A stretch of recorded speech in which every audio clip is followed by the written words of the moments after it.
Saludos a todos y todas, mi nombre es Abby y les doy la bienvenida al podcast Respirando Ando, donde todos nos tomamos unos minutos para respirar profundamente y nos educamos en el tema de la salud mental. En este podcast les comparto experiencias personales sobre mi camino hacia una mejor salud mental y les comparto los recursos y herramientas que me han ayudado en mi proceso personal con la esperanza de que les pueda ayudar a ustedes también. Recuerden que este podcast es únicamente informativo y no debe ser utilizado como reemplazo a una sesión con un profesional de la salud.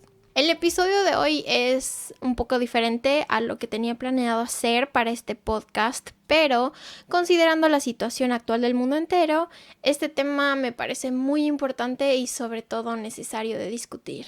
Como este tema es súper complejo, voy a tratar de resumirlo lo mejor posible y voy a hablar únicamente de mi opinión personal al respecto. El día de hoy quiero que reflexionemos sobre el tema de la salud física y mental como un privilegio. Y les voy a explicar cómo el médico antropólogo Paul Farmer sostiene que la salud que muchos tenemos es a expensas de las enfermedades del resto. Para entender esto, les voy a explicar sobre la teoría del sistema mundo, así que sí, hoy nos vamos a poner más técnicos de lo normal, pero al final tengo la esperanza de que ustedes puedan relacionar todo el contenido que vamos a discutir en el episodio de hoy con nuestra situación actual de la pandemia y que lleguen a sus propias conclusiones al respecto. La salud es una de las cosas más básicas que cualquier ser vivo necesita para poder subsistir adecuadamente en cualquier medio. Pero lastimosamente, la salud, al igual que la educación y las oportunidades laborales, etc., se ha convertido en un privilegio al que una cantidad limitada de personas tiene acceso. Y ahora les voy a contar desde mi posición relativamente privilegiada cómo es que esto funciona. Pero antes que nada, nadititita, quiero aclarar que el término privilegio no tiene por qué ser estigmatizado. Privilegio, en este contexto, significa la ausencia de la discriminación o de ciertas discriminaciones. Y la discriminación se da basada en la estructura social que se nos fue impuesta y asignada aleatoriamente al nacer. Me explico. En mi caso, yo nací en una familia de clase media, soy mestiza, nací mujer, etc. O sea, son clasificaciones con las que yo personalmente no tuve nada que ver, solo nací así. Entonces, si el hecho de que soy una mujer mestiza, de clase media, con un IQ promedio, me permite acceder con facilidad a una variedad de oportunidades sin problemas, ahí es cuando se me consideraría privilegiada. Sin embargo, si el hecho de que soy una mujer mestiza, de clase media y con un IQ promedio me limita el número de oportunidades a las que puedo acceder, ahí es cuando se me consideraría discriminada, ¿ok? Entonces, como algunos ya deben imaginarse, puede que en ciertas situaciones yo sea privilegiada y en otras no. Y esto se aplica para todos. Todos tenemos diferentes privilegios y somos discriminados únicamente por nuestra clasificación social. Si quieren saber qué privilegios tienen, en la descripción les dejo el link de un video de un youtuber español que se llama Javier Alonso y justamente explica con más profundidad lo que son los privilegios. Es súper interesante, véanlo. Ahora, muchas personas que han crecido con una variedad de privilegios se sienten culpables por poder tener acceso a muchas cosas que otras personas también necesitan y no pueden conseguir. Así que el objetivo de esta discusión no se trata tampoco de hacer que la gente se sienta culpable si es que ha crecido con privilegios.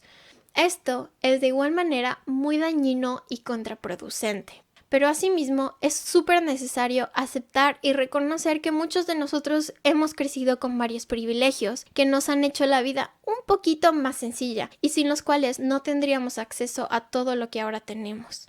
Y bueno, ya habiendo aclarado el tema, continuemos a hablar de la salud. La Organización Mundial de la Salud define como salud a un estado de completo bienestar físico, mental y social, no solamente la ausencia de afecciones o enfermedades. La clave aquí es el aspecto social. Este aspecto es al que más se le hace caso omiso.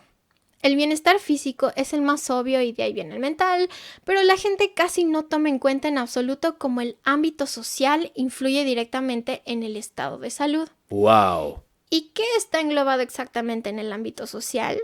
Pues factores como nacionalidad, concepto de raza, factores económicos y hasta políticos, entre otros. En efecto, Paul Farmer, con su doctorado en medicina y su doctorado en antropología otorgados por la Universidad de Harvard en Estados Unidos, ha estudiado con profundidad la correlación entre aspectos sociales y el aspecto de la salud. En su libro SIDA y acusación, Farmer explica cómo es posible que en países pobres que son dependientes económicamente de Estados Unidos es donde más casos de SIDA hay. En otras palabras, sus estudios muestran que mientras más dependiente es un país a Estados Unidos, más casos de SIDA presenta la población de dicho país. Dos de los países con casos más grandes de SIDA son Haití y Puerto Rico. Haití siendo uno de los países más pobres del mundo y Puerto Rico siendo una colonia no oficial de Estados Unidos. Oh, damn! En las palabras de Paul Farmer, dado que las relaciones desiguales entre el Caribe y América del Norte han contribuido a la epidemiología actual del VIH, un ejercicio análogo conduce a una observación algo similar. 2 puntos. El mapa del VIH en el Nuevo Mundo refleja en gran medida la geografía de la extensión neocolonial de Estados Unidos. Oh, damn! no lo digo yo, lo dice el doctor Paul Farmer. O sea, esta información es súper crucial para entender el tema de la salud en su complejidad, y Farmer es uno de los pioneros en hablar de teorías como esta. Es por eso que es conocido popularmente como el hombre que va a curar al mundo. ¡Wow! Pero bueno, obviamente curar al mundo no va a depender únicamente de un solo hombre, sino que todos debemos participar para contribuir con el cambio. Y para eso necesitamos ser individuos bien informados. Es por eso que hoy les voy a explicar brevemente cómo fue que Farmer pudo encontrar esta correlación entre el SIDA y países pobres del Caribe y su dependencia económica con Estados Unidos. Farmer se basó en la teoría del sistema mundo. Según Wikipedia, esta teoría es un enfoque multidisciplinario a gran escala de la historia mundial y el cambio social que enfatiza al mundo como un sistema, el cual será la unidad primaria de análisis social. Es decir, esta teoría explica por qué existen países pobres y países ricos desde un ángulo que involucra la dinámica entre países ricos y pobres, y no solo se fija en la economía de países individuales.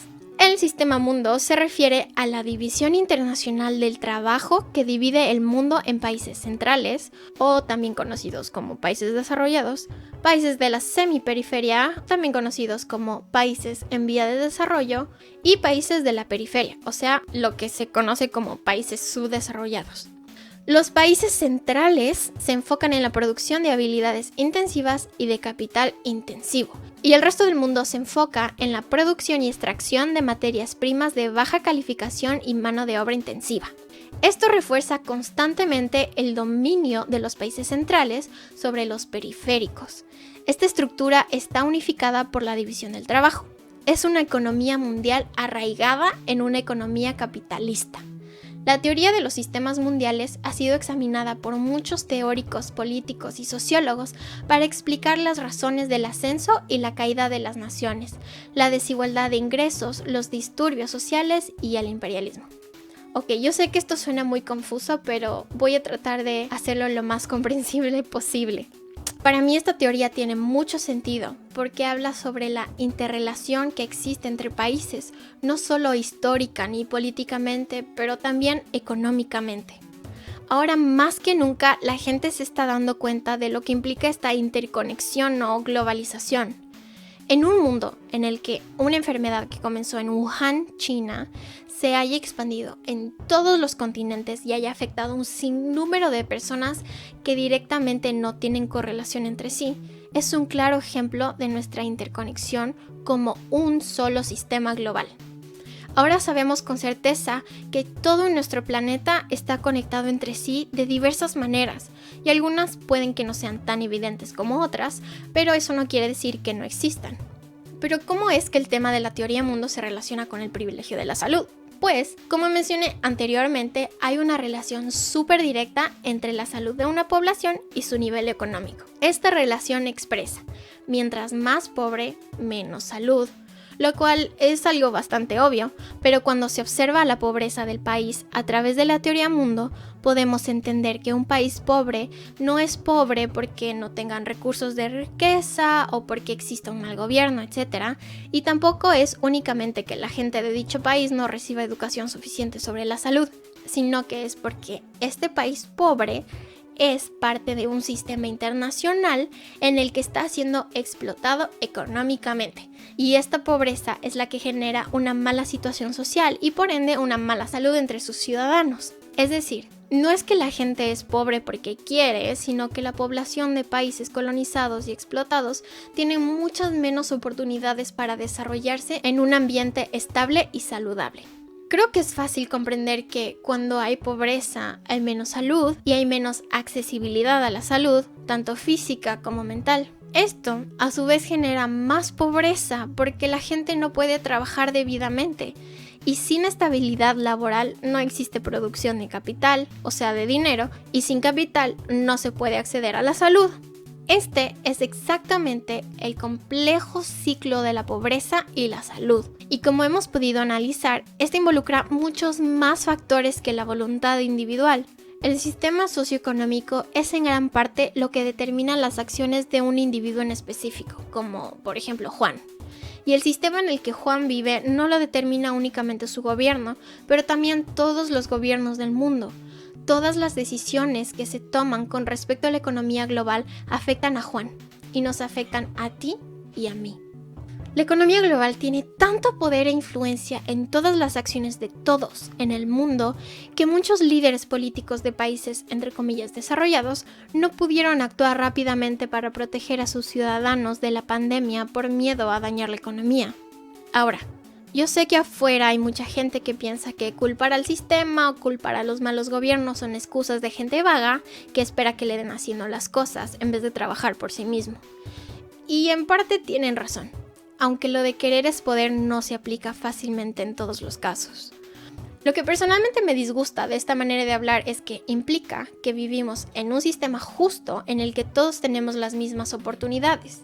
Nadie tiene más ventajas que otros y nadie se beneficia de las inequidades del sistema porque si todos podemos con tan solo querer, implicaría que no existen estructuras opresoras en nuestro sistema, pero lastimosamente nuestro sistema sí está lleno de estructuras discriminativas y opresoras que benefician a pocos a costa del malestar de muchos. Y como ya mencioné antes, gracias a la globalización, estas estructuras opresoras no se encuentran necesariamente dentro de un solo país, sino que vienen también de países extranjeros, ya sea por influencia directa o indirecta, o si es que se aplican a propósito o sin querer, pero estas estructuras opresoras sí existen y se sostienen gracias a cómo se ha construido nuestro sistema mundial.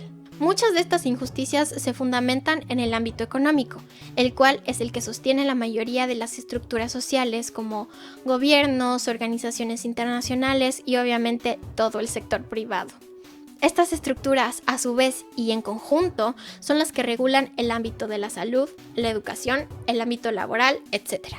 Además, el sistema económico mundial en el que vivimos se caracteriza por ser similar en naturaleza a la colonización, como por ejemplo, con la explotación de recursos de un país que beneficia a otro, la imposición de valores de una cultura sobre otra y una retórica engañosa que solo promueve la desigualdad. Es por eso que varios académicos denominan a nuestro sistema como neocolonial o imperialismo económico. El politólogo Simon Anholt habla sobre cuán obsoleta es la idea de que cada país es independiente y libre y que por ende la gente de cada país también lo es. Hasta el sol de hoy existen suficientes pruebas de que nuestro sistema mundial está profundamente corrompido y lleno de errores, y que nuestro sistema no es aquel que promueve la libertad y un sinnúmero de oportunidades a todos los seres humanos como hemos pasado escuchando todo este tiempo. Y bueno, algunos de ustedes deben pensar, ok, ¿y eso qué significa? O bueno, ¿y ahora qué puedo hacer yo? Por el momento, lo mejor que podemos hacer es informarnos correctamente e informar a quienes nos rodean al respecto. Es importante desmitificar las ideas que rodean a nuestro sistema y es importante observar todo más profundamente y con una mente abierta. Debido a la pandemia actual, se ha podido observar de manera amplificada todos los fallos de nuestro sistema y todas las desigualdades sociales que provoca. Es por esto que yo considero que este es el momento perfecto para informarnos y poder construir en un futuro un sistema social igualitario y no discriminativo. Y quiero acabar recordándoles que lo más importante de todo esto es que nuestro sistema actual fue inventado por seres humanos como tú y yo, hace muchos años. No es para nada una ley inmutable como la gravedad. O sea, las leyes de la economía no son para nada como las leyes de la física. Nuestro sistema económico y mundial, al ser una invención, una idea humana, pueden ser deconstruidas y reconstruidas por seres humanos. Este sistema, esta idea, puede cambiar para beneficio de todos nosotros, pero para poder cambiarla hay que conocerla, analizarla y reconocer sus fallos. Solo así podremos asegurar un futuro mejor para todos en todos los ámbitos. Si tú eres como yo, una persona curiosa que ha crecido con ciertos privilegios y que puede acceder al internet, te invito a buscar más sobre el tema e informarte más y sacar tus propias conclusiones. Que nadie te diga qué ni cómo pensar. En la descripción les dejo unos links súper interesantes de unas conferencias que hablan al respecto. Y bueno, ya sé que al final me desvío un poco del tema de la salud mental, pero este tema es muy importante para mí y necesitaba expresarlo. Si eres de los pocos que llegó hasta el final del audio, pues muchas gracias por escucharme. Ahora soy yo la que quiere saber qué piensas al respecto de todo esto. Y si quieres, puedes dejar un comentario o mandarme un email a respirandoando2020@gmail.com. Me encantaría mucho generar conversación al respecto. Pero por el momento esto ha sido todo por hoy. Les mando un mega abrazo y beso a la distancia y les recuerdo como siempre que a veces está bien no estar bien. Cuídense mucho, lávense las manitos y quédense en sus casitas. ¡Hasta la próxima!